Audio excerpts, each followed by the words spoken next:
السلام علیکم دوستو، عربوں کے دو مشہور بت جو صفا اور مروہ پہاڑیوں پر پوجے جاتے تھے، یہ وہ بت تھے جو انہوں نے اپنے ہاتھوں سے نہیں تراشے تھے، بلکہ یہ جیتے جاگتے حقیقی انسان تھے۔ انہوں نے خانہ کعبہ کے اندر کچھ ایسا گناہ کیا کہ اللہ تعالیٰ نے ان کو خوفناک عذاب دیا، جو آئندہ آنے والوں کے لیے یعنی ہم سب کے لیے عبرت کا نشان بن گئے۔ دوستو، میرا نام ہے محمد عمیر اور آپ دیکھ رہے ہیں کچھ زبانی کلامی۔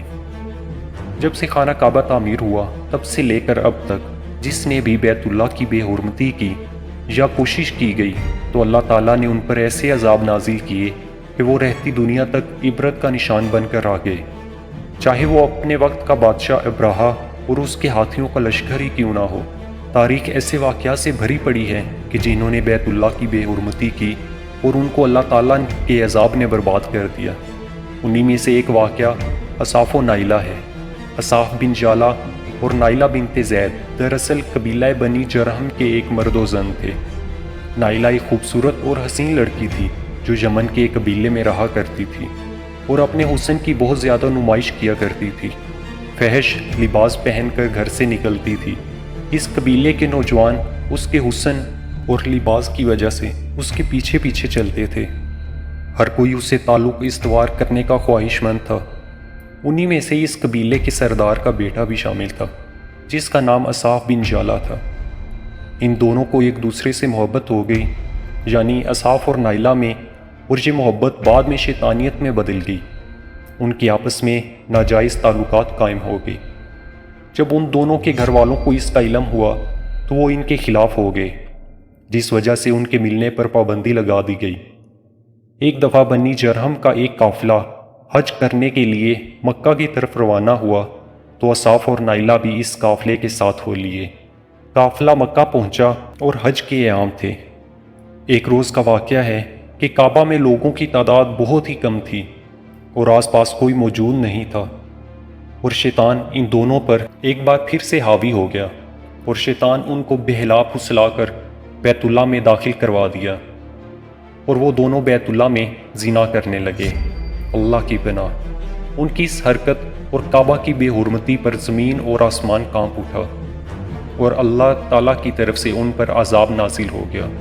ہوا یوں کہ جب وہ بیت اللہ میں زنا کر رہے تھے تو اسی وقت ان کی روحیں قبض کر لی گئیں، ان کے جسم پتھر کے بنتے چلے گئے۔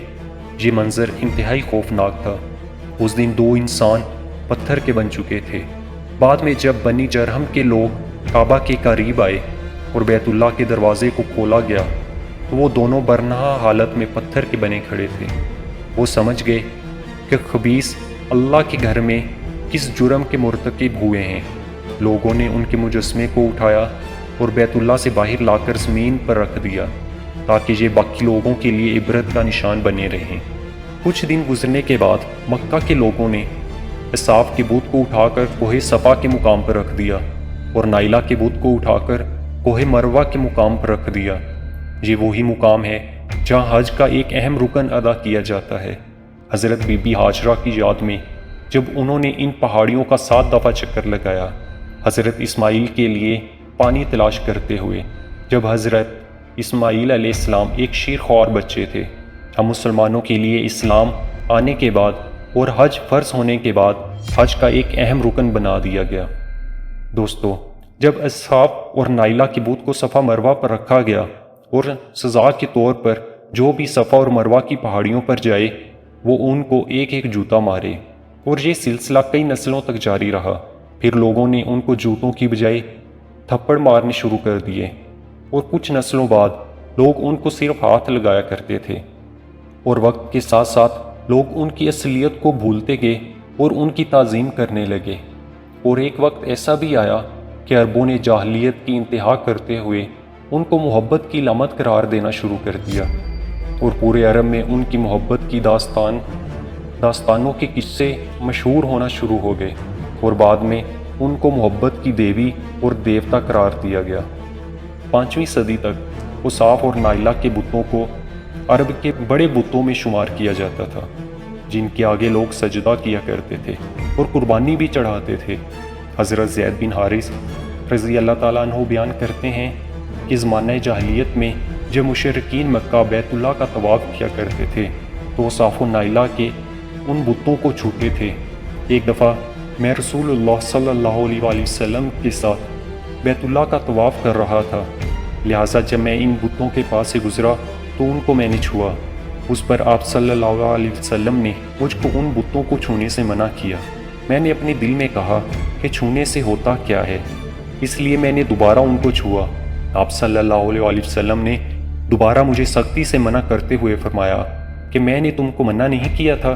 حضرت زید بن فرماتے ہیں کہ اللہ تعالیٰ کی قسم اس کے بعد کبھی کسی بت کو ہاتھ نہیں لگایا، اور میں قسم کھا کر کہتا ہوں کہ نبی صلی اللہ علیہ وسلم نے کبھی بھی کسی بت کو نہیں چھوا، یہاں تک کہ اللہ تعالیٰ نے آپ صلی اللہ علیہ وسلم کو نبوت عطا فرما دی اور آپ صلی اللہ علیہ وسلم پر وہی نازل ہونے لگی، اور آپ جو وجہ کائنات ہیں کی وجہ سے یہ پورا خطہ جگمگا اٹھا۔